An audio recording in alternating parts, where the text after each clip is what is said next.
한 개의 자리에서 줄을 벤다 하는 그런 제목을 갖고 함께 은혜를 나누고자 합니다. 영국의 20세기에 영국의 아주 유명한 기독교 변론가가 있습니다. 이 사람의 이름은 C.S. 루이스라고 하는 사람이죠. 책도 많이 썼습니다. 이분은 기독교 가정에서 태어났지만은 예수를 믿지 않았어요. 그런데 나중에 회심해서 예수를 믿게 됐습니다. 그리고는 옥스포드 대학과 캠브리지 대학에서 교수 생활을 했던 사람이에요. 나이가 들 때까지도 결혼을 하지 않고 독신으로서 오직 학자로서 책을 쓰고 학생들을 가르치고 했던 그런 사람입니다. 그런데 나이가 들어서 부인을 만난 거예요. 결혼을 해가지고요, 행복한 생활을 하게 되었는데, 그런데 얼마 되지 않아서 부인이 암이 걸린 거죠. 그리고 죽었습니다. 이때 C.S. 루이스가요, 너무나 큰 슬픔과 고통과 어려움에 처하게 되었습니다.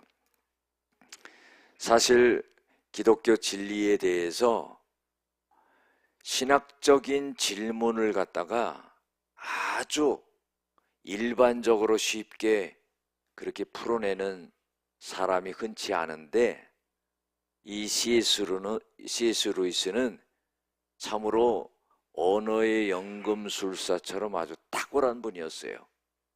그런데 부인이 그렇게 죽고 나자 하나님에게 대한 원망과 의문 같은 것들이 많이 생겼습니다. 이론적으로는요, 아주 뛰어나게 잘 가르치고 글을 썼던 사람이었지만은 막상 자기가 그런 고통과 어려움에 실질적인 어려움을 당하게 되자 마음속에 여러 가지 반문들이 많이 일어나고 하나님에게 대한 그런 의문의 질문들을 많이 하기도 했습니다. 그러나 결과적으로는 이 C.S. 루이스가요, 그 고통을 극복하고 하나님을 영적으로 깊게 만나는 그런 사람이 되었습니다. 그래서 그의 글들을 이렇게 보면은요, 어떻게 이렇게 글을 쓸 수 있을까 하는 정도로 참 놀랍고 깊은 글을 씁니다. 여러분들, 이것은 그냥 되어지는 것이 아니다 이 말이에요. 큰 고통과 어려움과 환난 중에서 하나님과 깊은 영적인 교제 속에서 그런 말씀들이 나온다 하는 거예요. 그래서 이 C.S. 루이스는요, 결국 자신이 하나님 앞에 교만했던 자기 자신을 발견하고, 그리고 지성과 논리가 아닌 이제 지성과 논리를 내려놓고 하나님을 말로써 글로써 재단하려고 했던 그런 자신을 회개하고, 그리고 고통 속에서 더욱더 하나님 앞에 겸손하며 하나님을 신뢰하는 자리로 돌아왔다, 이런 말을 하게 되었다는 겁니다. 우리가요, 세상을 살아가다 보면은요, 많은 문제를 만나죠. 그런데 이것이 내가 만들어낸 것도 아닌 것들이 얼마나 많은지 몰라요. 그냥 다가오는 겁니다. 그런데 환경을 바라보면은요, 문제가 보이는 거예요. 우리는 주님을 바라볼 때 해결의 역사를 보는데 환경을 바라보는 거예요. 문제를 바라보는 거예요. 그래서 거기에 묶이게 되는 경우들이 얼마나 많은지 모릅니다. 오늘 성경 말씀은 우리들이 잘 아는 그런 말씀입니다. 욥이라는 사람은요, 이유도 없이 까닭도 없이 고통과 어려움을 당했던 그런 사람입니다. 하나님께서 천상에서 천사들과 회의하고 있을 때 사탄도 다가오게 됐죠. 이때 하나님께서는 이 사탄에게 이런 말을 합니다. 너 욥을 봤냐? 욥은 참으로 온전한 사람이다. 그리고 정직한 사람이고 하나님을 경외하는 사람이고 모든 악에서 떠난 사람이다. 너 이런 사람 봤냐? 그러니까 사탄이 하는 말이 뭡니까? 하나님께서 욥을 축복해 주셨으니까 욥이 하나님 앞에서 그렇게 사는 거 아니겠습니까? 모든 것을 한번 걷어가 보세요. 그러면 욥이 아마 그렇지 않을걸요. 그러니까 하나님이요, 생명을 건드리지 말고 그러면 네가 마음대로 한번 해봐라. 그 시험이 오게 된 거죠.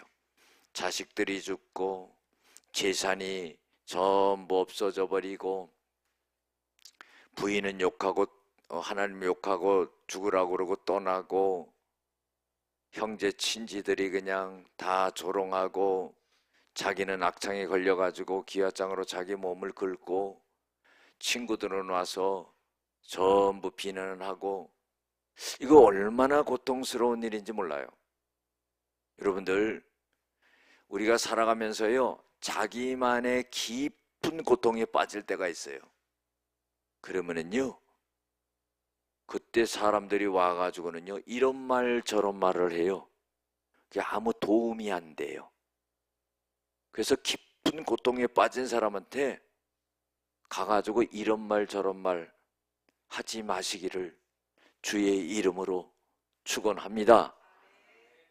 그런 말 할 필요가 없어요. 가서 밥 사주고 커피 사주고 손 꼭 붙잡아주고 기도해주고 이렇게 오면 되는 거예요.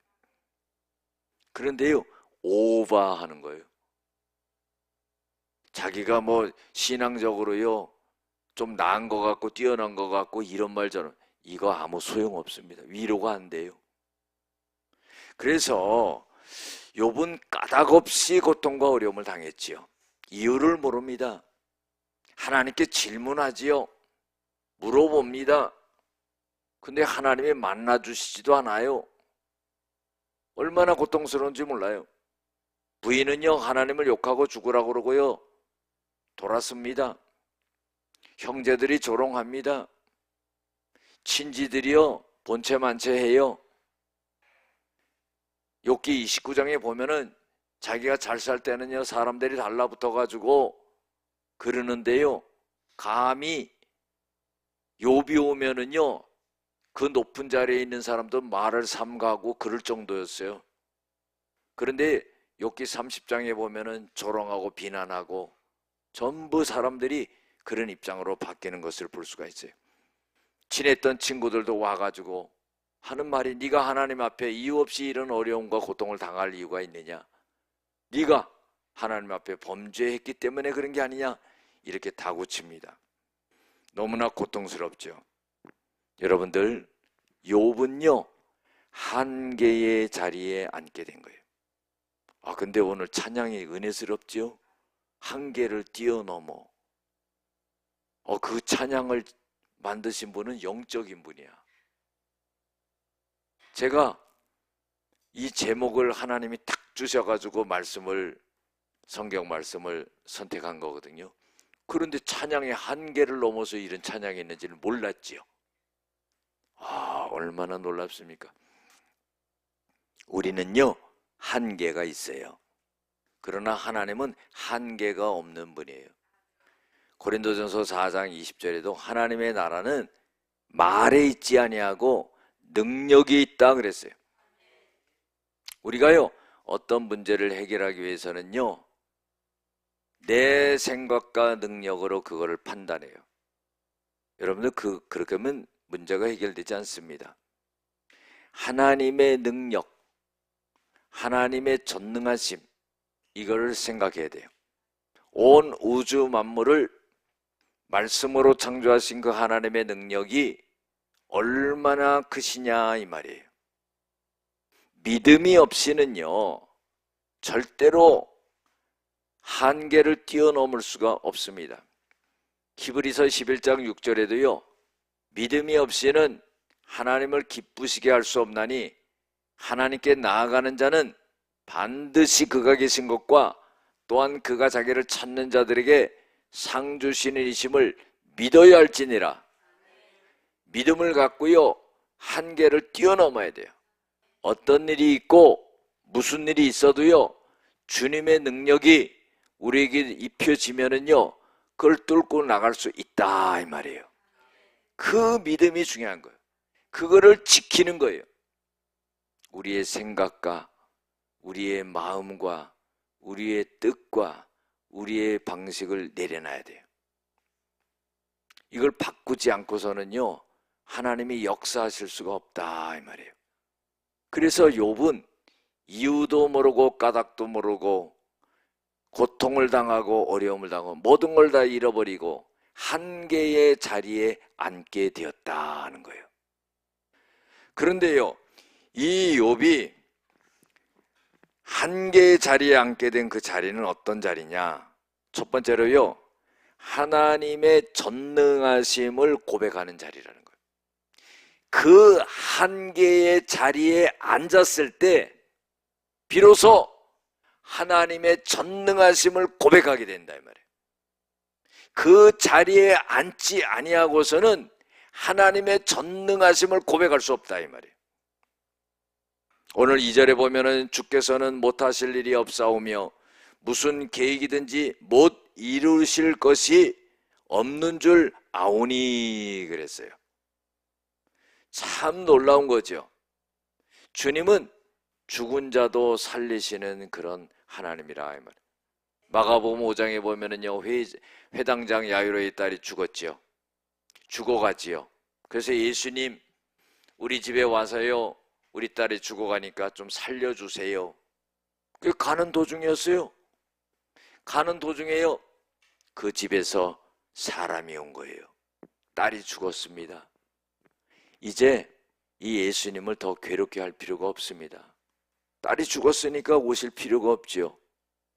근데 예수님께서 하신 말씀은 뭐라 하면 두려워하지 말고 믿기만 하라. 참 놀라운 말씀이죠. 어떻게 이런 말씀을 하실 수 있죠? 주님은 전능하기 때문에 그렇습니다. 이미 죽었어요. 끝난 거예요. 그런데요, 두려워하지 말라는 거예요. 믿기만 하라 하는 거예요. 우리도 마찬가지입니다. 이미 끝난 것 같아요. 해결 못할 것 같은 거예요. 이미 종결된 것 같아요.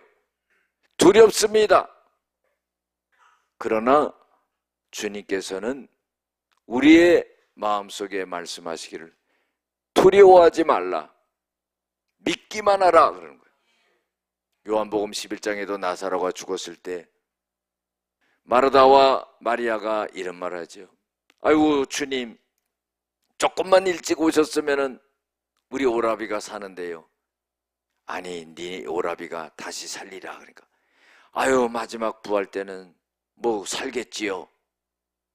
그랬더니 예수님이요, 무덤이 어디 있느냐? 무덤에 돌을 옮겨놔라. 그리고요, 나사로야 나오노라. 살아나는 역사가 일어났다는 거예요. 놀라운 일이 아닐 수가 없습니다. 누가복음 5장에도 실패한 베드로가 나타나지요. 밤새 고기를 잡았지만 한 마리도 잡지 못해서 그물을 싣고 집으로 들어가려고 하는 그 베드로에게 예수님은 네 배를 조금 띄어라.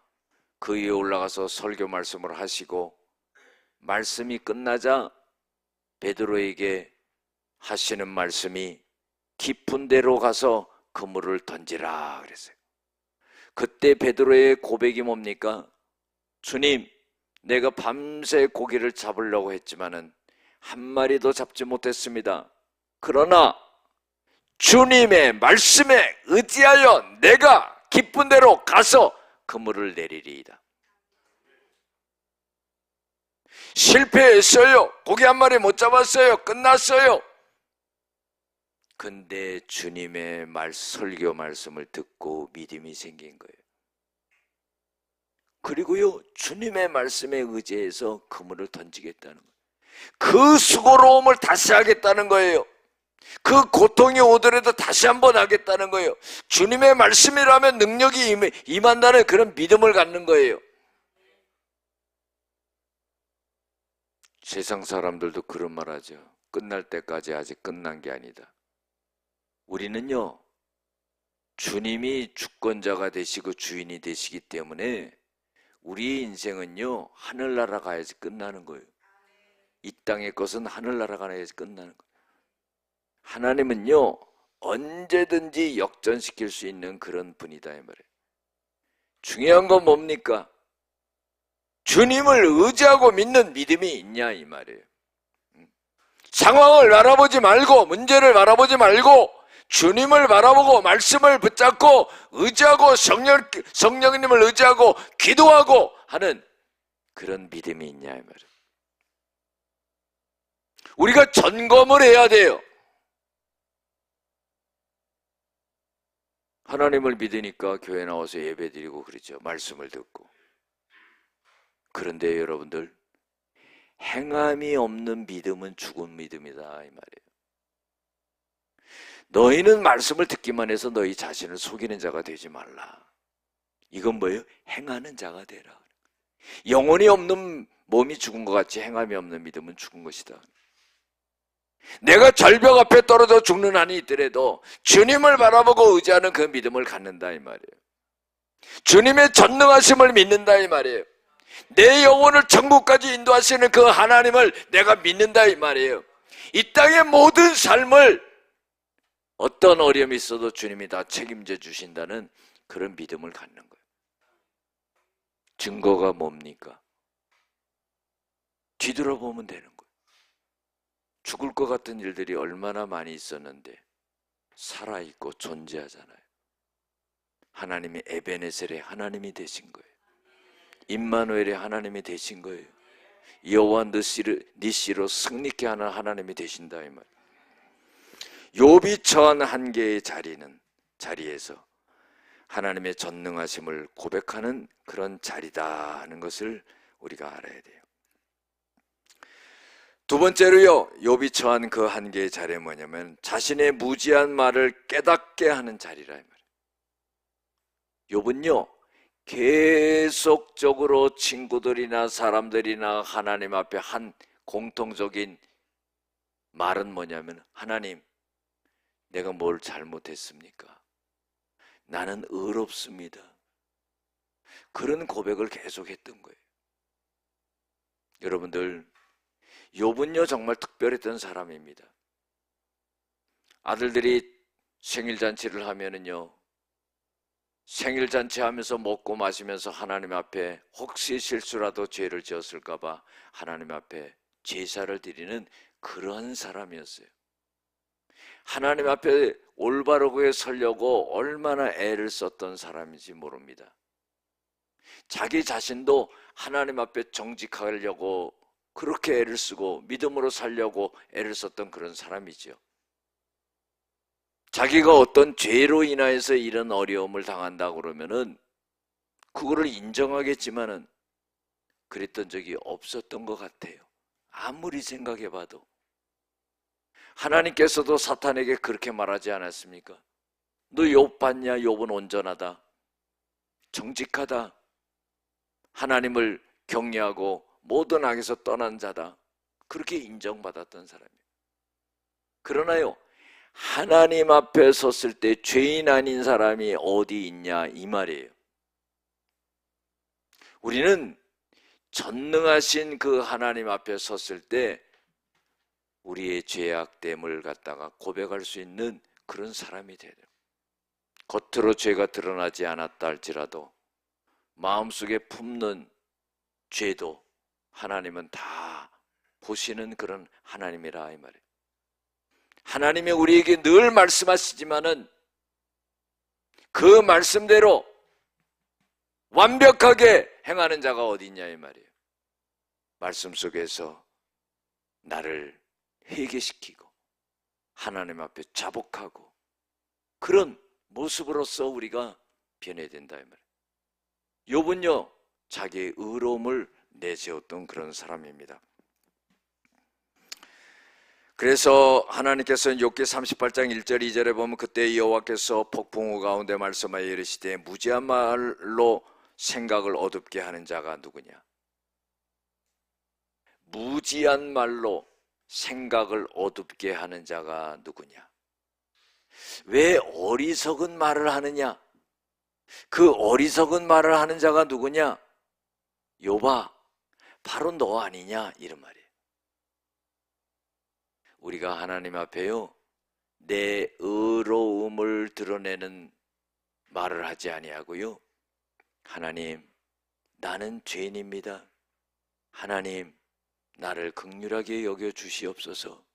이러한 자세가 돼야 된다 이 말이에요.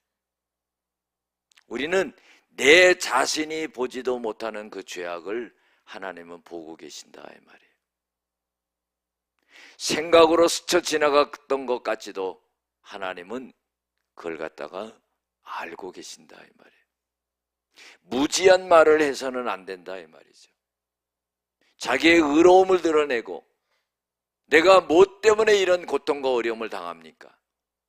내가 하나님 앞에 변론하고자 해도 하나님 만나주시지 않고 하나님 어디 숨어 계시는 것입니까? 이 원망하는 말까지도 되는 거예요. 우리가요, 신앙생활할 때 지혜가 있어야 돼요. 깨달음이 있어야 돼요. 하나님이 뭘 말씀하시는지를 알아야 돼요. 어떻게 서야 되는지를 갖다가 알아야 되는 거예요. 무지한 말을 해서는 안 된다 이 말이에요. 세상에 살면서도 문제와 어려움이 일어나는 이유가 뭡니까? 무지한 말을 해서 그렇다 이 말이에요.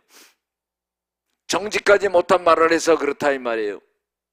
하나님을 가리고 사람을 가리는 그런 말, 자신을 속이는 말을 하기 때문에 그렇다 이 말이에요. 무지한 말을 해서는 안 된다는 거예요. 죄악된 말을 해서는 안 된다는 거예요.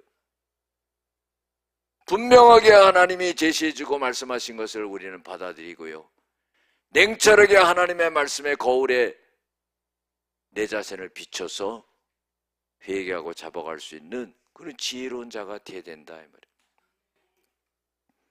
욥이 처한 한계의 자리는 어떤 자리입니까? 듣는 신앙에서 눈으로 보는 신앙으로 전환되는 자리라 이 말이에요. 우리 신앙은요, 늘 좋은 쪽으로 변화가 되어야 돼요. 신앙생활 오래 해도 문제가 뭡니까? 내 생각대로, 내 마음대로, 내 뜻대로, 내 방식대로 여러분들 이렇게 가는 거예요. 이게 얼마나 큰 문제인지 모릅니다. 하나님의 뜻이 있어요. 하나님의 말씀이 있어요. 하나님의 성령이 나에게 분명하게 맞춤형으로 말씀하세요. 그런데 그거를 외면하는 거예요. 내 방식으로만 듣기를 원하고요, 내 방식으로만 문제가 해결되기를 원해요. 응답되지 않은 것도 응답입니다. 그런데요, 하나님 이렇게 응답해 주셔야 돼요. 자기가 주인이 되는 거예요. 우리가 살아갈 수 있는 것은, 죄인인 우리가 죽지 않고 살아갈 수 있는 것은 내 안에 그리스도께서 사시기 때문에 내가 덤으로 살아가는 거예요. 그래서 그걸 믿음으로 살아간다 말하는 거예요. 내가 그리스도와 함께 십자가에 못 박혀 얻나니 그런즉 이제는 내가 산 것이 아니요 내 안에 그리스도께서 사신 것이라. 이제 내가 육체 가운데 사는 것은 나를 사랑하사 나를 위해 죽으신 예수 그리스도를 믿는 믿음 가운데 살아가는 것이다. 욥이 앉은 자리는요, 이제 듣는 신앙에서 눈으로 보는 것과 같은 그런 신앙으로 전환이 되는 거예요. 어떻게 해서 전환이 됩니까? 고난을 당하는 거예요. 큰 고통과 어려움을 통해서 하나님과 깊은 영적인 교제가 이루어지면서 이제 영적인 눈이 뜨고 이제 영적인 음성이 들리는 거예요. 하나님은요, 못하실 것이 없는 분이라 이 말이에요. 욥이 그래서 욥기 23장 8절 9절에 이렇게 고백합니다. 내가 앞으로 가나 하나님은 아니 계시고, 뒤로 가나 하나님은 보이지 아니하시고, 내가 하나님이 왼쪽에서 일하시나 만날 수가 없고 하나님의 오른쪽으로 돌이키시나 내가 배울 수가 없다. 욥이 왜 이런 고백을 합니까? 하나님을 만나서 한번 변론해 보고 싶은 거예요. 그런데요, 하나님을 만날 수가 없어요. 분명히 앞에 아니면 뒤, 오른쪽 아니면 왼쪽에 분명히 하나님이 계신 게 느껴지는데 만나서 나랑 욥이랑 자신이랑 토론하지 않는 거예요. 물어볼 수도 없는 거예요. 대답도 없어요. 그리고 나서 23장 10절에 욥은 이런 고백을 합니다. 그러나 내가 가는 길을 하나님이 아시나니 하나님이 나를 단련하신 후에는 내가 정금과 같이 나오리라. 여러분들, 이게 뭡니까? 이게 눈으로 보는 신앙으로 영적인 전환이 이루어진 거예요. 이제는요, 그런 고백을 하는 깊은 단계로 들어간 겁니다. 하나님이 내 자신을 정금과 같은 믿음으로 만들기 위해서 나를 단련하시고 이 고난과 어려움을 겪게 하시고 하셨다는 것을, 비로소 그 고통과 그 괴로움과 그 환난을 다 겪고 모든 것을 잃고 난 후에 그걸 깨닫게 됐다는 거예요. 우리 인생도 그러지 않습니까? 그래서요, 우리가 항상 초점이 주님 앞에 맞춰져 있어야 돼요. 세상에 우상을 세워놔서는 안 된다. 하나님은 우리의 생각을 아세요. 하나님은 우리의 마음을 아세요. 하나님은 우리의 방식을 아세요. 그러나 하나님은 내 뜻이 이루어진다 그러는 거예요. 이유도 알 수 없어요. 원인도 알 수 없어요. 고통만 심해요. 그런데요, 그 가운데 하나님의 뜻이 이루어지고 있는 거예요. 그거를 발견한다면요, 얼마나 귀중하겠습니까? 그러나 그거를 발견하지 못한다면 고통으로 끝나고 마는 거예요. 괴로움으로 끝나고 마는 거예요. 여러분들, 신앙이라는 것은요, 하나님 앞에서 나를 보는 거예요. 말씀의 거울을 통해서 영적인 음성을 듣고 내 생각을 내려놓고 내 마음을 주장하지 않고 내 방식을 고집하지 않고 하나님 것을 발견하고 받아들이고 따르는 거예요. 마지막으로요, 이 욥이 처한 한 개의 자리는요, 회개하는 자리다 하는 거예요. 6절에 보면은 그러므로 내가 스스로 거두어드리고 티끌과 재 가운데 회개하나이다. 욥은요, 지금까지 무슨 고백을 해요? 하나님, 내가 뭘 잘못했습니까? 나는 정직합니다. 의롭습니다. 하나님, 나랑 변론해보지요. 나를 만나주세요. 이런 입장이었어요.